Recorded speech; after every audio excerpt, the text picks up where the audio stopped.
ಭಗವಂತನ ಆರಾಧನಾ ರೂಪವಾಗಿ ಮಾಡಬೇಕು. ನೀವು ಬೆಳಗ್ಗೆಯಿಂದ ರಾತ್ರಿವರೆಗೂ ಮಾಡುವ ಯಾವುದೇ ಕೆಲಸ ಇರಲಿ, ಆ ಕೆಲಸ ಯಜ್ಞ. ಯಜ್ಞ ಅಂದರೆ ಹರಿಪೂಜೆ. ಪರಿಪರಿ ಕೆಲಸವು ನಿನ್ನ ಮಹಾಪೂಜೆಯಾಗಬೇಕು ಅಂತಾದರೆ ಅಹಂಕಾರ ಬಿಟ್ಟು ಮಾಡಿ. ಅಹಂಕಾರ ಅಂದರೆ ನಾನು ಮಾಡ್ತೇನೆ ಅಂತ ಅಂದ್ಕೊಳ್ಬೇಡಿ. ಭಗವಂತ ತನ್ನೊಳಗೆ ನಿಂತು ಮಾಡಿಸ್ತಾ ಇದ್ದಾನೆ ಅಂತ ಮಾಡಿ. ದೇವರಿಗೆ ಅರ್ಪಣೆ ಮಾಡಬೇಕು ಅಂತ ಮಾಡಿ. ದೇವರ ಸ್ಮರಣೆಯೊಂದಿಗೆ ಮಾಡಿ.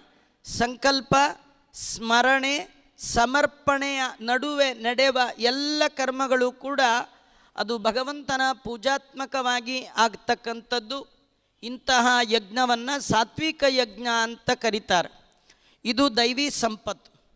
ಸ್ವಾಧ್ಯಾಯ, ವೇದಾಧ್ಯಯನ, ನಿರಂತರವಾಗಿ ಅಧ್ಯಯನ ಮಾಡ್ತಕ್ಕ ತಪಸ್ಸು, ದೈಹಿಕವಾದ, ವಾಚನಿಕವಾದ, ಮಾನಸಿಕವಾದ ತಪಸ್ಸು. ಆರ್ಜವ ಅಂದರೆ ಮೈ, ಮಾತು, ಮನಸ್ಸು ಒಂದೇ ರೀತಿ ಇರಬೇಕು. ಹೃದಯದ ಒಳಗೇನಿದೆ ಅದು ಬಾಯಲ್ಲಿರಬೇಕು, ಬಾಯಲ್ಲೇನಿದೆ ಕೈಯಲ್ಲಿರಬೇಕು. ಕೃಷ್ಣ ಹೇಳ್ತಾನೆ, ಕಾರ್ಯಸ್ಯೇಕಂ ವಚಸ್ಯೇಕಂ ಮನಸ್ಸೇಕಂ ದುರಾತ್ಮನಃ ಸದಾತ್ಮನಃ. ಸಜ್ಜನರು ಅವರ ಬಾಯಲ್ಲಿ ಏನು ಹೇಳ್ತಾರೋ ಕೈಯಲ್ಲೂ ಅದೇ ಮಾಡ್ತಾರೆ. ಕೆಲವರು ಹೇಳೋದೊಂದು ಮಾಡೋದೊಂದು. ಇದು ಅಯೋಗ್ಯರ ಲಕ್ಷಣ. ಹೇಳುವ, ಕೇಳುವ, ಆಲೋಚನೆ ಎಲ್ಲವೂ ಒಂದೇ. ಆದರೆ ಇದು ಆರ್ಜವ ಅಂತ ಕರೀತಾರೆ. ಇದು ದೊಡ್ಡ ಗುಣ, ಇದು ಬೇಕು. ಆಮೇಲೆ ಅಹಿಂಸ, ಆದಷ್ಟು ಯಾವ ಪ್ರಾಣಿಗಳನ್ನು ಕೊಲ್ಲಬಾರ್ದು, ಪ್ರಾಣಿಗಳನ್ನು ಕೊಲ್ಲೇಬಾರ್ದು. ಅಹಿಂಸ ಅದು ಬಹಳ ದೊಡ್ಡ ಧರ್ಮ. ಸತ್ಯ, ನಿಜವನ್ನೇ ಹೇಳಬೇಕು. ಸತ್ಯ ಅಂದರೆ ಇದ್ದದ್ದು ಇದ್ದ ಹಾಗೆ ಹೇಳೋದು ಸತ್ಯ ಆಗೋಲ್ಲ. ಉಪನಿಷತ್ತುಗಳಲ್ಲಿ ಸತ್ಯದ ವ್ಯಾಖ್ಯಾರಿ ದೊಡ್ಡದು. ಸತ್ಯಂ ಬ್ರೂಯಾತ್ ಪ್ರಿಯಂ ಬ್ರೂಯಾತ್ ನ ಬ್ರೂಯಾತ್ ಸತ್ಯಮಪ್ರಿಯಂ. ನಮ್ಮ ಹಿರಿಯರಿಗೆ, ನಮ್ಮ ದೊಡ್ಡವರಿಗೆ, ಸಜ್ಜನರಿಗೆ ಯಾವುದು ಅಪ್ರಿಯವಾಗತ್ತೆ ಅದು ಯದ್ಯಪಿ ಸತ್ಯವಾಗಿದ್ದರೂ ಆ ಮಾತು ಅವರ ಹತ್ರ ಆಡಬೇಡ. ಸಜ್ಜನರಿಗೆ ಹಿತ ಆಗುವ ರೀತಿಯಲ್ಲಿ ಮಾತಾಡೋದನ್ನು ಕಲ್ತ್ಕೊಳ್ಬೇಕು. ಅದಕ್ಕೆ ಸತ್ಯ ಅಂತ ಕರೀತಾರೆ. ಯತ್ ಸತಾಂ ಹಿತಂ ತತ್ ಸತ್ಯಂ. ಯಾವುದು ಮಾತು ಸಜ್ಜನರಿಗೆ ಹಿತವನ್ನು ಉಂಟು ಮಾಡುತ್ತೆ ಅದು ಸಂತ.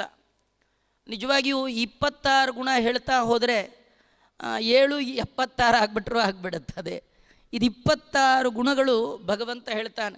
ಅದರಲ್ಲಿ ಒಂದು ಗುಣ ಹ್ರೀಹಿ ಅಂತ. ಹ್ರೀಹಿ ಅಂದರೆ ದೇವರ ಅನುಗ್ರಹ ಆಗಬೇಕಾದ್ರೆ ನಾಚಿಕೆ ಸ್ವಭಾವ ಇರಬೇಕಂತ. ನಾಚಿಕೆ ಇರಬೇಕಂತ. ಇದೇನು ಆಚಾರ್ಯ, ನಾಚಿಕೆ ಹೆಣ್ಮಕ್ಳಿಗಿರಬೇಕು, ಗಂಡು ಮಕ್ಕಳಿಗೆ ಏನು ನಾಚಿಕೆ? ಏನು ಗೊತ್ತಾ, ಕೆಟ್ಟ ಕೆಲಸ ಮಾಡುವಾಗ ದೇವರು ನೋಡ್ತಾ ಇದ್ದಾನೆ ಅಂತ ಎಚ್ಚರ ವಹಿಸೋದಿದೆಯಲ್ಲ, ಇದೇ ನಾಚಿಕೆ. ಯಾವತ್ತೂ ನಮ್ಮ ಜೀವನದಲ್ಲಿ ಕೆಟ್ಟ ಕೆಲಸ ನಡೀಬಾರ್ದು. ಯಾಕೆ? ಕೆಟ್ಟ ಕೆಲಸ ಮಾಡುವವನಿಗೇನು ಯೋಚನೆ, ನನ್ಯಾರೂ ನೋಡ್ತಾ ಇಲ್ಲ, ಈ ದುರ್ಭಾವ ಹೋಗು. ವಿಶ್ವತಶ್ಚಕ್ಷುವಾದ ಭಗವಂತ ಅವನು ಎಲ್ಲಿಂದಲೋ ನೋಡಲ್ಲ, ನನ್ನ ಕಣ್ಣಲ್ಲಿ ಕಣ್ಣಿಟ್ಟು ನೋಡ್ತಾ ಇದ್ದಾನೆ. ಸಾಕ್ಷಿ ಚೇತ ಕೇವಲೋ ನಿರ್ಗುಣಶ್ಚ. ಎಲ್ಲರ ಅಂತರ್ಯಾಮಿಯಾಗಿ ಎಲ್ಲ ಇಂದ್ರಿಯಗಳ ಒಳಗಿದ್ದು ಹೃಷಿಕೇಶ ಪರಮಾತ್ಮ ನಾವು ಮಾಡುವ ಸಕಲ ಕಾರ್ಯವನ್ನು ನೋಡ್ತಾ ಇದ್ದಾನೆ ಅಂದಮೇಲೆ ಅವನು ನೋಡ್ತಾ ಇರುವಾಗಲೇ ಹೀಗೆ ಹೇಗೆ ಮಾಡೋದು? ಅದಕ್ಕೆ ಹ್ರೀಹಿ ಅಂತ ಕರೀತಾರೆ. ಕ್ಷಮಾಗುಣ, ನಾತಿಮಾನಿತ, ನಾನು ಭಾರೀ ದೊಡ್ಡವ ಅಂತ ಯಾವಾಗಲೂ ಜಂಬ ಹೊಡಿಬಾರ್ದು. ನಂಗೆ ಸಮ ಯಾರಿದ್ದಾರೆ ಅಂತ ಸುಮ್ಮನೆ ಕೆಟ್ಟ ದುರಭಿಮಾನ, ಇದೆಲ್ಲ ಅರ್ಜುನ ದೈವಿ ಸಂಪತ್ತು, ಭಗವಂತನ ಅನುಗ್ರಹಕ್ಕೆ ಕಾರಣವಾದಂತಹ ಸಂಪತ್ತು. ಇದು 26 ಗುಣಗಳಿದೆ ಅಂತ ಮಾಡಿದ್ದಾನೆ. ಮತ್ತು ಆಸುರಿ ಸಂಪತ್ತು, ಅದು ತಾಮಸ ಸ್ವಭಾವದ ತಮೋಯೋಗ್ಯರಾದ ಭಗವದ್ ವಿರೋಧಿಗಳಾದವರ ದೋಷಗಳು ಯಾವುದು? 6 ದೋಷವನ್ನು ಹೇಳ್ತಾ ಇದ್ದಾನೆ. 26 ನೆನ್ಪಿಟ್ಕೊಳ್ಳಿಕ್ಕಾಗದಿದ್ದರೂ 6 ಚೆನ್ನಾಗಿ ನೆನ್ಪಿಟ್ಕೊಳ್ಳಿ. 26 ಬಾರದಿದ್ದರೆ ಬೇಡ, ಈ 6ರಲ್ಲಿ ಒಂದೂ ಬರಬಾರ್ದು.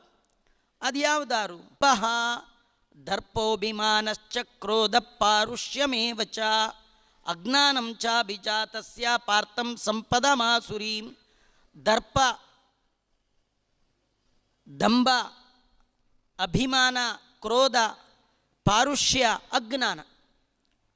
ಅರ್ಜುನ ತಾನು ಅಲ್ಪ ಅಂತ ಗೊತ್ತಿದ್ರೂ, ತನ್ನ ಯೋಗ್ಯತೆ ಗೊತ್ತಿದ್ರೂ ಕೂಡ ಜನರ ಮುಂದೆ ಭಾರೀ ಮಹತ್ವವನ್ನು ಪ್ರದರ್ಶನ ಮಾಡ್ತಾನೆ. ನಿಜವಾಗಿ ಒಳಗೇನಿಲ್ಲ, ನೋಡಬೇಕು, ಆ ರೀತಿ ಇದ್ದಾನೆ. ಒಳಗೊಂದು ಹೊರಗೊಂದು. ಇದು ಡಂಬ, ಇದಿರಬಾರ್ದು. ಇನ್ನು ದರ್ಪ, ಭಯಕ್ಕೆ ಕಾರಣವಿದ್ದ ಸಂದರ್ಭದಲ್ಲಿಯೂ ಮದ. ಏನು ಮಾಡುತ್ತೆ ನೋಡೇ ಬಿಡ್ತೀನಿ, ಮೂರ್ಖ ಬುದ್ಧಿ ಇದು. ಭಯ ಇಲ್ಲದವನಂತೆ ಪ್ರದರ್ಶನ ಮಾಡ್ತಾನಲ್ಲ, ಇದು ದರ್ಪ.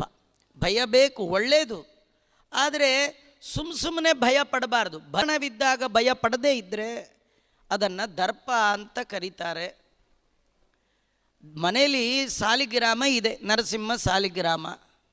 ಭಯ ಇರಬೇಕು. ಏನು ಮಾಡೋದು ನೋಡೇ ಬಿಡ್ತೀನಿ ಅಂಥೇಳಿ ಹೇಗೆ ಹಾಸಿಗೆ ಮೇಲೆ ಇದ್ದವ್ರು ಹಾಗೆ ಹೋಗಿ, ಅದು ಭಯಕ್ಕೆ ಕಾರಣ ಇರಬೇಕದು. ದೇವರು ಎಚ್ಚರಿಕೆ ಬೇಕು. ಏನು ಮಾಡುತ್ತೆ ನೋಡೇ ಬಿಡ್ತೀನಿ, ಅದು ದರ್ಪ, ಅದು ದುರಹಂಕಾರ, ದರ್ಪ. ಈ ದರ್ಪ ಇರಬಾರ್ದು.